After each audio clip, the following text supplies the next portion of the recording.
Olá, boa tarde. Já dura mais de 2 horas a reconstituição dos fatos que levaram à morte da menina Isabela Nardoni na noite do dia 29 de março, aqui em São Paulo. A reconstituição ocorre no prédio do Residencial London, na zona norte de São Paulo.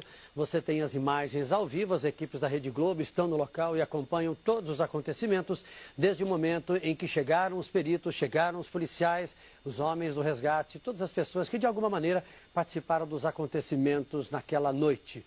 Aqui do estúdio da Rede Globo, o repórter César Tralli, que desde o começo acompanha esses acontecimentos e tem trazido revelações importantes, revelações exclusivas nesta cobertura. Tralli, desde o início da reconstituição, às 10h05 da manhã. O que mais te chamou a atenção até agora de tudo o que ocorreu? Não, eu acho que assim, começou com atraso, estava previsto para as 9 horas, começou com atraso. E o que a gente está percebendo é que vai demorar muito mais do que se esperava, né? Porque está tendo uma confusão grande aí, agora há pouco, especialmente em relação à rede da janela do quarto de onde a Isabela foi atirada. Teve essa questão de trocar a rede, levar do quarto da Isabela para o quarto dos meninos, de onde ela foi jogada. Quer dizer, tudo isso está atrasando.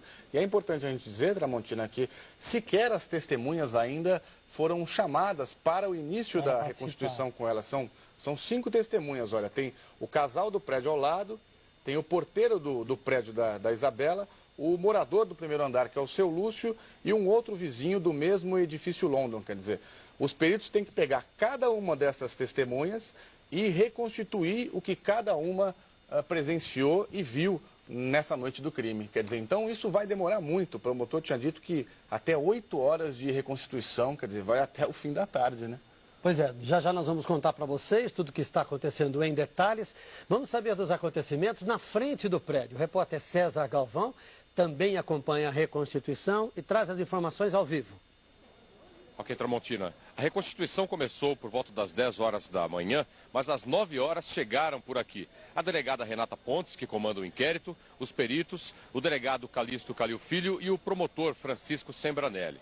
Eles primeiro passaram aqui pela frente. Ao mesmo tempo, um perito começou a fazer imagens do prédio. Gravou o jardim, onde o corpo de Isabela foi jogado, o prédio e a janela. Em seguida, os peritos foram para a garagem, um trabalho interno que ninguém pôde observar aqui de fora. Eles fizeram várias medições, simularam a família dentro do carro e depois de tirar todas as dúvidas dentro do carro, foram direto fazer o percurso entre o carro e o elevador, do elevador até o apartamento e o percurso inverso. Essa foi a primeira parte da reconstituição, que demorou aproximadamente 1h30.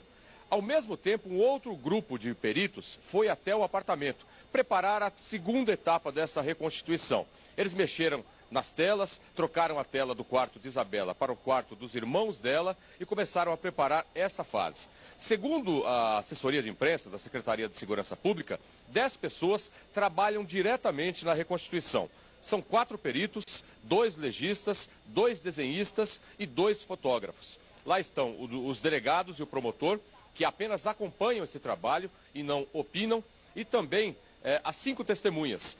Essas testemunhas vão ser utilizadas aqui embaixo, na última parte da reconstituição. São as primeiras pessoas que viram o corpo de Isabela. Uma delas chamou o auxílio do socorro, o resgate. E também o porteiro, que estava aqui, naquela cabine ali, e ouviu o barulho, abriu a janela e aí sim viu que a menina tinha sido jogada. César, por enquanto, então, pois não, Tralli. A gente está vendo agora a imagem, agora há pouquinho, do perito. Eu estou aqui com o Tramontina, a gente está vendo o perito quando ele tira a tela do quarto da Isabela para levar para o quarto dos meninos. Por quê? Porque a tela do quarto dos meninos já havia sido arrancada pela perícia. Então, eles têm que reconstituir o crime, mas eles se esqueceram de colocar uma tela no quarto dos meninos, da onde a Isabela foi jogada. Então, uma demora enorme aí para essa perícia, exatamente por essa dificuldade toda, olha, e fazer a transposição da tela de uma janela para outra. Está conosco aqui no estúdio o advogado criminalista Roberto Delmanto Júnior, que também é mestre e doutor em Direito Processual Penal pela USP. Esta substituição, doutor Delmanto, da tela, tira a tela de um lugar para colocar na outra. Será que a tela vai ter a mesma tensão, a mesma resistência daquela original que de alguma forma está envolvida no resultado dos fatos? E até que ponto esta substituição pode trazer algum prejuízo para a reconstituição? Nós temos que acreditar na capacidade dos peritos. Eu acho que são peritos de alto nível E se eles realmente substituíram uma tela de um quarto para outro quarto e entenderam que a tensão está razoável, que se assemelha àquela que eles encontraram na noite do crime, eu acho que isso não será um empecilho à reconstituição. A gente viu até eles marcando a tela, né, Tramontina, com uma caneta ali, fazendo a volta, exatamente como foi na noite do crime, né? Vamos chamar o repórter José Roberto Burnier, que ao vivo está em frente ao prédio e também acompanha a reconstituição. Pois é, Tramontina, estou aqui no 6º andar do prédio que fica bem em frente ao edifício London. A gente tem uma imagem privilegiada da parte da frente do prédio de onde a menina Isabela foi jogada no dia 29 de março.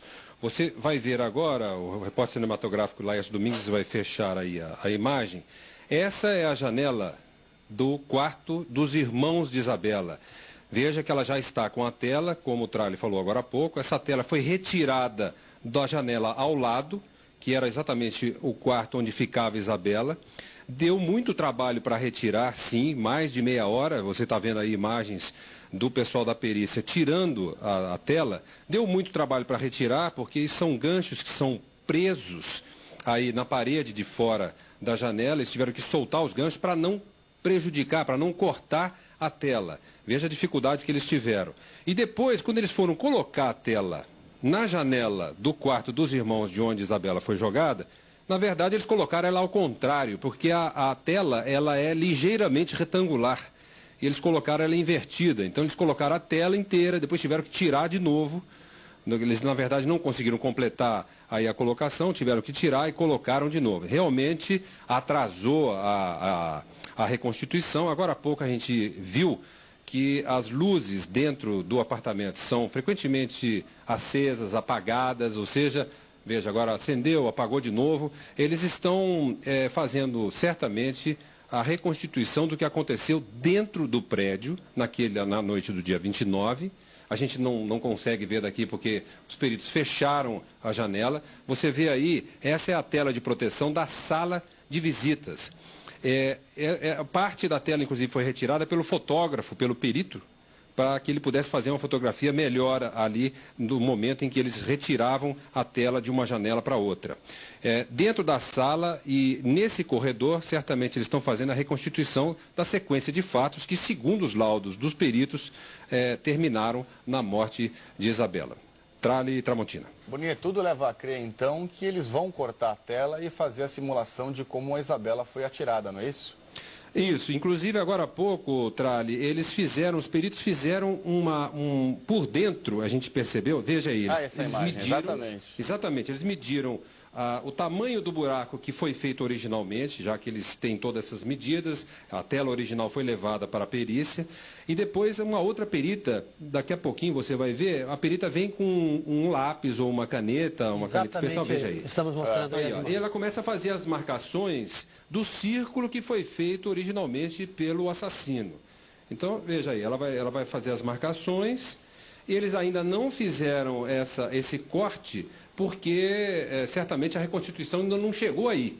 Agora há pouco também, uma imagem que nos chamou a atenção aqui, essa daí, ó. Essa é a boneca, né? Chega perto da janela com a boneca que eles vão usar para simular a queda de Isabela.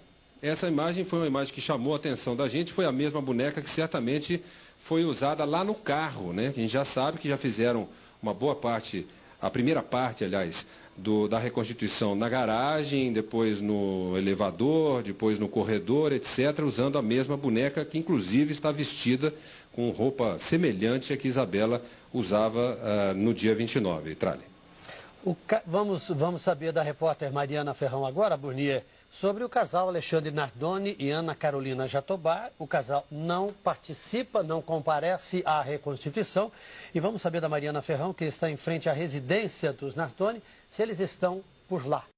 Tramontina, especula-se sim que o casal Alexandre Nardoni e Ana Carolina Jatobá esteja aqui na casa do pai dele, no bairro do Tucuruvi, na zona norte de São Paulo. É que ontem à noite um carro saiu da garagem e foi até o prédio da família Jatobá em Guarulhos, na Grande São Paulo.